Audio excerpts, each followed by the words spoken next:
और बात प्रिय विद्यार्थियों, आज हम हिंदी साहित्य के अंतर्गत पढ़ने जा रहे हैं छंद।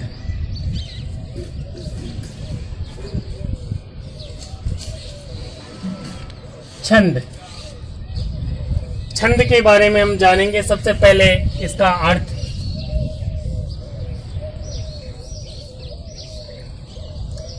छंद शब्द की व्युत्पत्ति।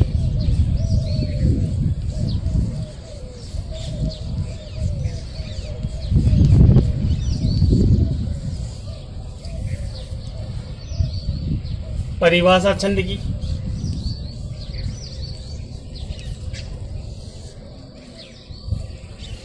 इसी के साथ विशेष तथ्य जानेंगे।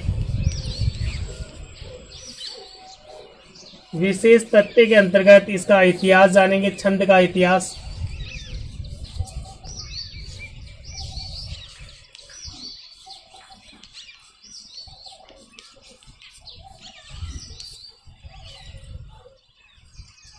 छंद का महत्व जानेंगे।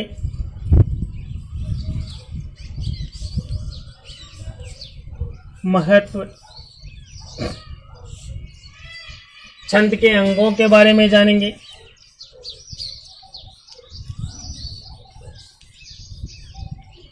और अंत में जानेंगे छंद के भेद। इस प्रकार छंद के अंतर्गत हम इन सभी बातों का अध्ययन करेंगे।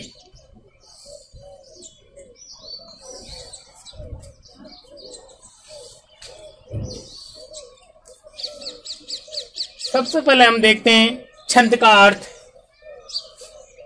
अर्थ क्या है? छंद का अर्थ होता है बांधना,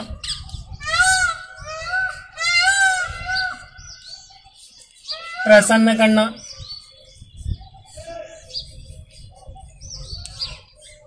आनंदित करना,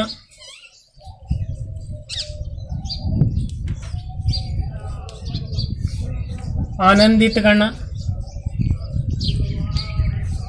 इत्यादि। तो छंद का अर्थ हुआ बांधना, प्रसन्न करना, आनंदित करना आदि।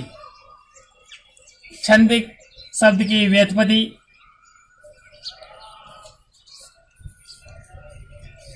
शब्द की व्युत्पत्ति।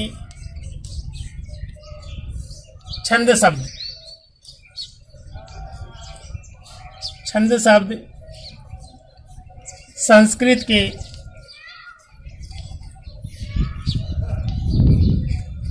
छद या छद धातु में असुन प्रत्यय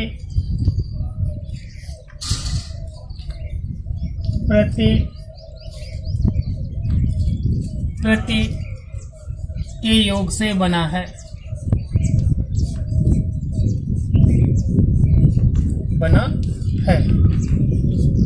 तो छंद शब्द की व्युत्पत्ति हो गई।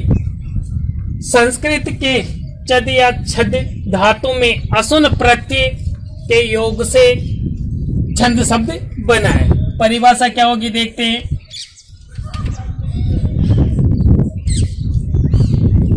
ऐसी रचना जिसमें यति, गति, चरण, पाद, मात्रा इत्यादि के नियमों का पालन किया जाता है। नियमों का पालन किया जाता है। पालन किया जाता है वह रचना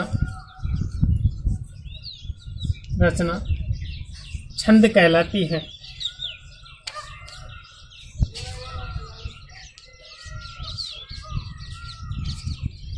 तो हमने अर्थ जाना, छंद शब्द की व्युत्पत्ति जानी और इसकी परिभाषा जानी। आगे हम विशेष तथ्य के बारे में अवगत होते हैं। विशेष तथ्य, पहला तथ्य है छंद शब्द का सर्वप्रथम उल्लेख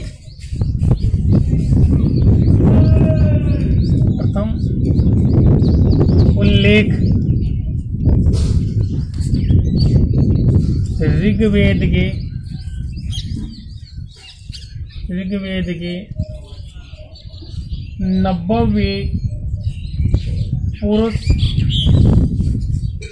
सूक्त के 90 मंत्र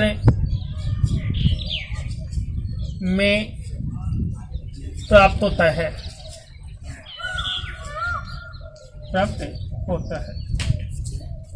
हमने जाना कि छंद शब्द का सर्वप्रथम उल्लेख ऋग्वेद के 90 पुरुष सूक्त के 90 मंत्र में प्राप्त होता है। उसके अंतर्गत है दूसरा, छंद को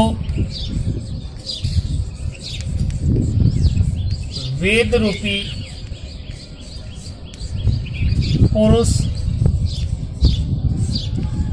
पुरुष का पैर रूपी अंग के रूप में स्वीकार करते हैं।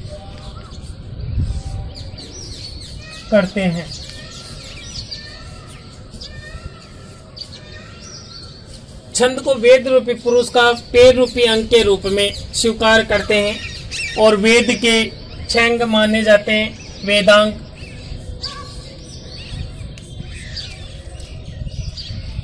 वेद के 6 अंग हैं।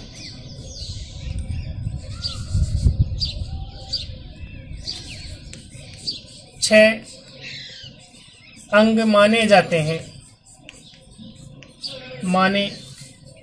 हैं जो इस प्रकार हैं।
तो देखो ये वेद रूपी पुरुष है,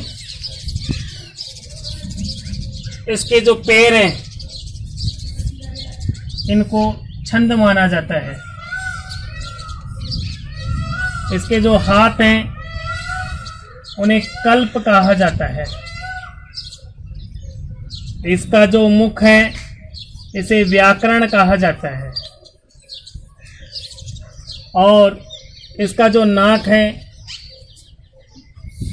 इसे शिक्षा कहा जाता है, क्योंकि हम शिक्षा ग्रहण करते हैं और नाक का कार्य भी ग्रहण करना है।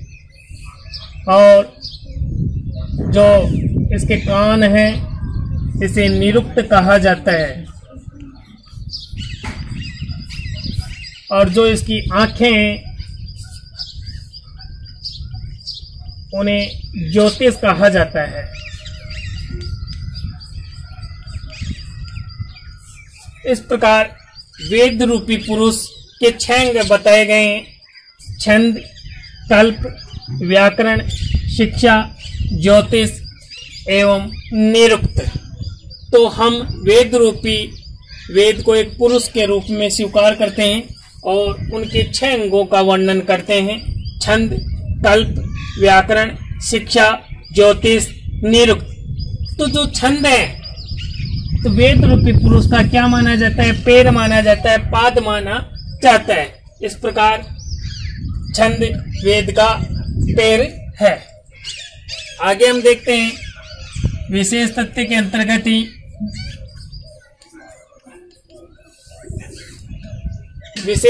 अंतर्गत ही देखते हैं छंद शास्त्र के मूलतः है। आदि आचार्य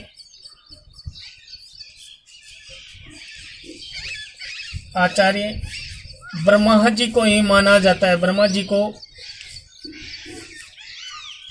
माना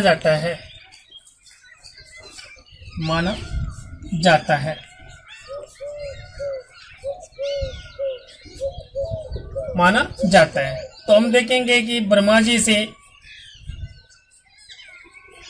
जी से आचार्य पिंगल तक इस यात्रा में कितने आचार्य हुए?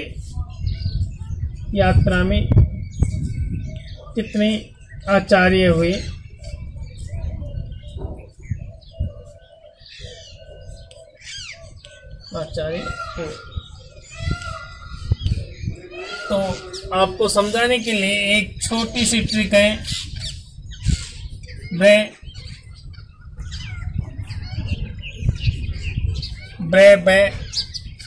चैमा से यापी।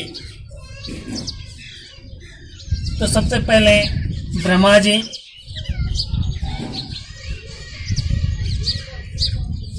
उसके आगे बृहस्पति, उसके आगे च्यवन ऋषि,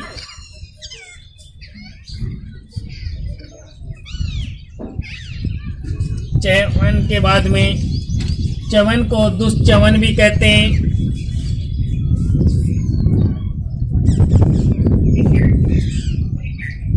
माँ से मांडव्य,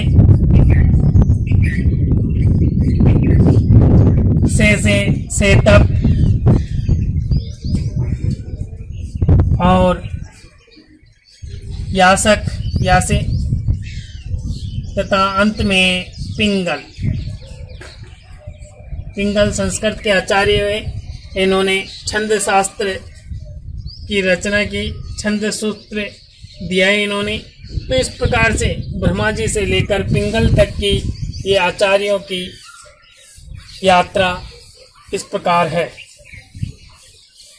आज के लिए इतना ही, धन्यवाद। बाकी कल की कक्षा में देखेंगे।